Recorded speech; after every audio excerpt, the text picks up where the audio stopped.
बिस्मिल्लाहिर्रहमानिर्रहीम। 10th physics chapter number 1 lecture number 10 पढ़ेंगे आज। इसके अंदर हमने वेव मोशन स्टडी करना है। टाइप ऑफ वेव्स कौन कौन सी है, मैकेनिकल वेव है और इलेक्ट्रो मैग्नेटिक वेव्स है। इनको हम आज स्टडी करेंगे इंशाल्लाह ताला। अच्छा, सबसे पहले वेव होती क्या है। तो वेव को समझाने से पहले इसकी डेफिनेशन, तो पहले आपको इसका सारा कॉन्सेप्ट मैं समझाता हूँ। असल में वेव होती क्या है, कैसे बनती है। अच्छा, अगर आप देखो यहाँ पे एक शख्स है जिसने एक स्ट्रिंग रस्सी को पकड़ा हुआ है और उसको जर्क देता है।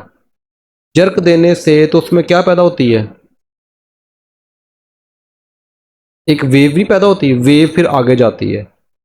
अच्छा, इसका मतलब ये हुआ कि ये हमारी, इसको बात को समझना पहले, ये हमारी जो रस्सी है या स्ट्रिंग जो है, असल में ये हमारा एक मीडियम है। ये हमारा क्या है, एक मीडियम है। रस्सी, मीडियम का मतलब होता है कोई भी चीज़, रस्सी हो जाए, पानी हो जाए, हवा हो जाए, ये सारी हमारे क्या हैं, मीडियम। मीडियम की समझ आ गई यहाँ तक।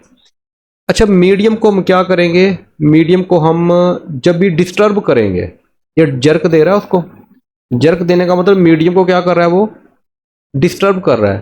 तो जब भी किसी चीज़ को आप डिस्टर्ब करोगे तो उसके अंदर क्या पैदा होंगी, वेव पैदा होंगी। यही बात वो यहाँ पे कहेगा। अब ये जो लाइन है, बिल्कुल सीधी लाइन, ये कौन सी पोजीशन है इसकी, मीन पोजीशन। गुड। और मीन पोजीशन का जो ऊपर वाला हिस्सा, ये हमारे मीन पोजीशन के जो ऊपर ये वेव पैदा हो रही है, इसको हम क्या नाम देते थे, इस एक्सट्रीम पे देते हैं, इसको हम स्पेशल बोलते हैं क्रस्ट। मीन पोजीशन से ऊपर वाला हिस्सा क्या कहलाता है, क्रस्ट कहलाता है। ये आपने ध्यान में रखना है। ये सारी टर्मिनोलॉजी तो मैंने पहले नहीं बताई, ये आहिस्ता आहिस्ता बता रहा हूँ ताकि ना आपको माइंड में रहे। तो मीन पोजीशन जो ऊपर वाला हिस्सा है वो क्या है, क्रस्ट है। नेक्स्ट एग्जाम्पल देखो, जब आप जर्क देते हो रस्सी को, तो रस्सी को जर्क देने से रस्सी कभी ऊपर जाएगी कभी नीचे आएगी। अगर आप बार बार जर्क दो, पहले तो हमने एक दफ़ा जर्क दी थी, वो सिर्फ ऊपर वेव पैदा हुई थी। अब हम क्या कर रहे हैं, उसको 3 4 या 10 दफ़ा जर्क देते हो तो उसमें क्या होंगी, वेव्स बार बार पैदा नहीं होंगी और वो आगे को मूव करेंगी। अब इसके अंदर देखो, ये जो पार्टिकल है, ये इस रस्सी को हमने क्या किया, डिस्टर्ब किया। रस्सी को क्या किया हमने, यानी मीडियम को डिस्टर्ब किया है।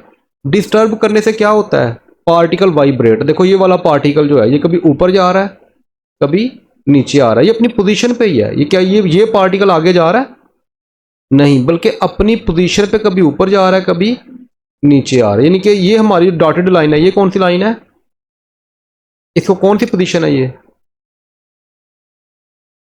हमारी मीन पोजीशन है। तो इसका मतलब जो वाइब्रेट कर रहा है, ये जो पार्टिकल ऊपर नीचे जा रहा है मीन पोजीशन के इर्द गिर्द, ये क्या कर रहा है, वाइब्रेट कर रहा है किसके इर्द गिर्द, मीन पोजीशन के इर्द।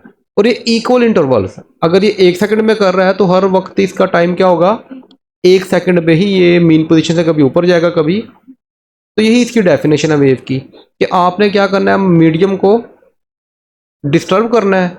उससे क्या होगा, पार्टिकल जो होंगे वो क्या करेंगे, वाइब्रेट करेंगे। कहाँ पे, अपनी मीन पोजीशन से कभी ऊपर कभी नीचे की जानिब।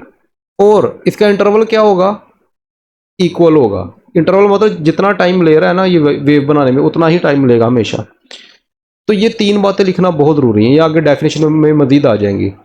अच्छा, ये हमारी कौन सी पोजीशन है, डॉटेड लाइन मीन पोजीशन है। मीन पोजीशन से ऊपर वाला हिस्सा क्या कहलाता है, क्रस्ट कहलाता है। क्या कहलाता है, क्रस्ट। ये हमारे ऊपर क्रस्ट बन रही है।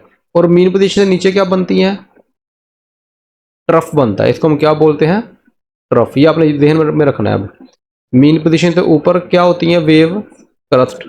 मीन पोजीशन नीचे वाला हिस्सा क्या कहलाता है, ट्रफ कहलाता है। यहाँ समझ आ गई बात की। अच्छा, अब हम आते हैं पानी के अंदर। अब ये जो वाटर है, वाटर के अंदर वेव पैदा होती है। ये एक्टिविटी भी आपकी ना बुक में दी हुई है दो, एक स्ट्रिंग वाली दी हुई है, एक वाटर वाली, इसलिए मैं ये दोनों करवा रहा हूँ। जब पानी के अंदर आप पेंसिल से पानी को डिस्टर्ब करते हो तो पानी हमारा क्या हुआ, मीडियम हुआ। पानी हमारा क्या हुआ, मीडियम। हम मीडियम को क्या कर रहे हैं, डिस्टर्ब कर रहे हैं, उसके अंदर पेंसिल से उसको बार बार टच कर रहे हैं। तो इसका मतलब हमने मीडियम को डिस्टर्ब किया। डिस्टर्ब करने से क्या होगा, उसके अंदर वाइब्रेट करेंगे, वेव्स पैदा होंगी। वो पार्टिकल, अब देखो ये रेड पार्टिकल जो है, ये असल में एक सर्कल बना रहा है, उस सर्कल से वेव पैदा हो रही है। पीछे जो रस्सी में देखा था हमने, उसके अंदर वाइब्रेट करता था पार्टिकल। तो ये भी हमारी एक वेव की ही किस्म है, इसके हम डिटेल में नहीं मैं जाऊंगा। ठीक है, बस आप ये याद रखो कि वाटर था, उसको हमने क्या किया, डिस्टर्ब किया। डिस्टर्ब करने से क्या हुआ, उसके पार्टिकल के अंदर वाइब्रेशन पैदा हुई और उसका टाइम जो है वो इक्वल है। तीन बातें हो गई हैं, क्लियर होगी बात यहाँ तक। अच्छा, अब हम डेफिनेशन देखते हैं। अब काफ़ी हद तक आप डेफिनेशन खुद कर सकती हो। क्या करना है, अब वेव, वेव होता क्या है, इज अ डिस्टर्बेंस, किसके अंदर, मीडियम के अंदर, विच काजेज, और उसकी वजह से क्या होता है, गुड शाबाश, पार्टिकल ऑफ द मीडियम क्या करते हैं, तो अंडरगो, चले जाते हैं किसके अंदर, वाइब्रेशन मोशन, वो वाइब्रेशन मोशन करना शुरू कर देते हैं। अबाउट देयर मीन पोजिशन, ये इसकी मेन डेफिनेशन। और एक बात रह गई, कौन सी रह गई बात,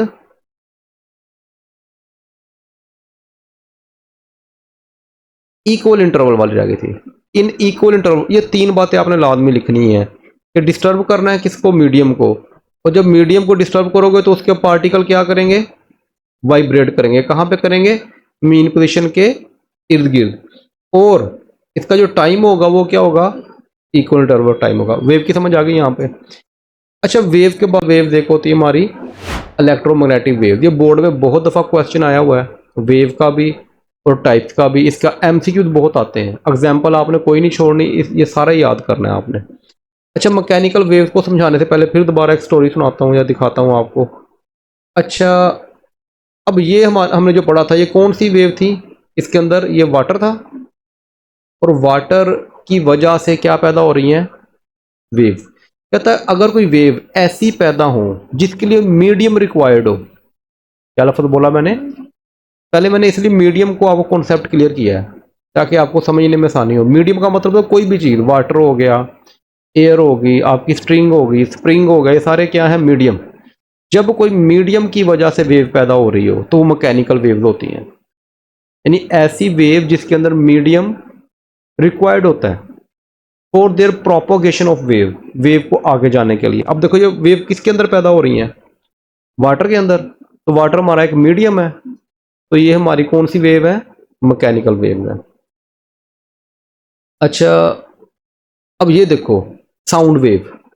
अच्छा, साउंड वेव हमारी मैकेनिकल है कि नहीं, मेरी आवाज़ अब आपको आ रही है, मेरी आवाज़ आपको क्यों आ रही है, किस वजह से आ रही है,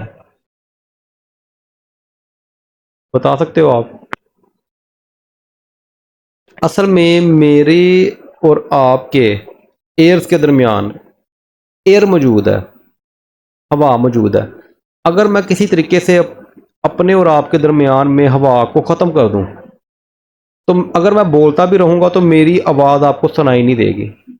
इसका मतलब मेरी आवाज़ को प्रोपोगेट करने के लिए, गुजरने के लिए किसकी ज़रूरत है, एयर की। अगर हवा नहीं है तो मेरी आवाज़ आपके कानों तक नहीं जाएगी। कॉन्सेप्ट क्लियर हुआ कि नहीं। तो इसका मतलब हवा, आवाज़ को प्रोपोगेट करने के लिए, एक जगह दूसरी जगह जाने के लिए किसकी ज़रूरत है, किसी ना किसी, क्या कहते हैं, मीडियम की ज़रूरत है। तो हवा जो हमारा एक मीडियम है। अब ये देखो, ये पार्टिकल नज़र आ रहे हैं आपको, ये देखो वाइब्रेट कर रहा है, ये असल में एयर के पार्टिकल होते हैं। ये देखो उसकी वजह से वेव्स पैदा हो रही हैं, ये बता रहा है। देखो ये डिस्प्लेसमेंट, ये हमारा एक्स हो गया, मीन से जिसे एम्पलीट्यूड बोलते हैं, ठीक है, इक्विलिब्रियम लोकेशन।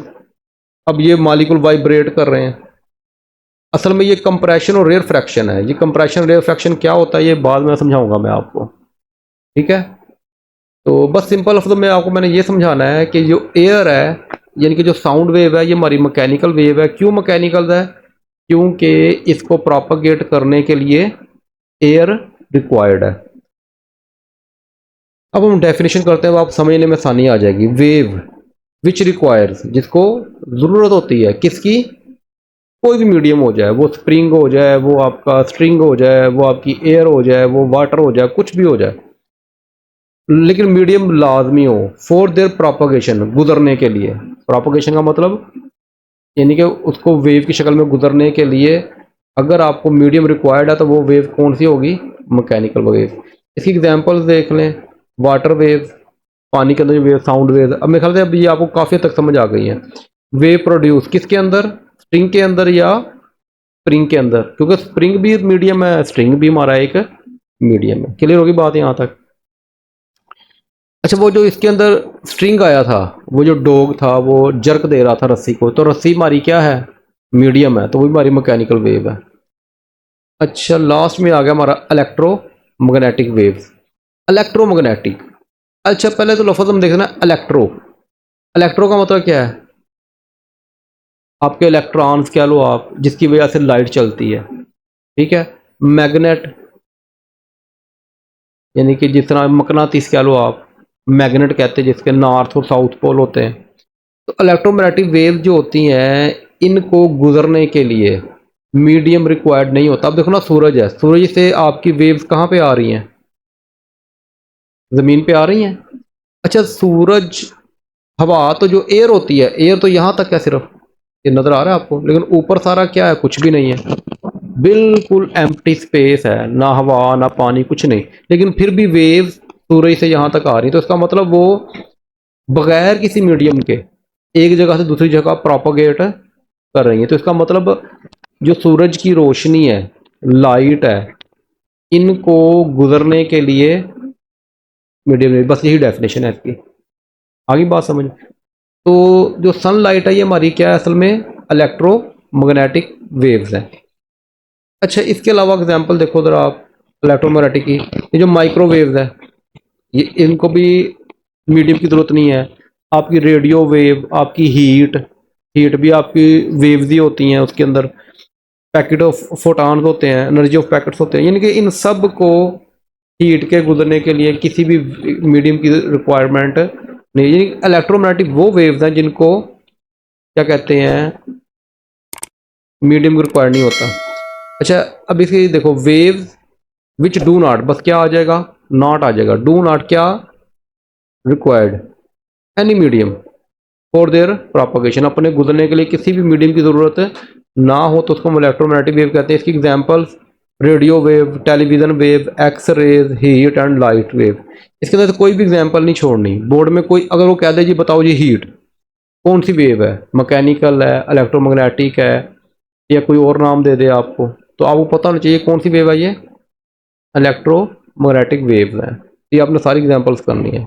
यहाँ तो कोई क्वेश्चन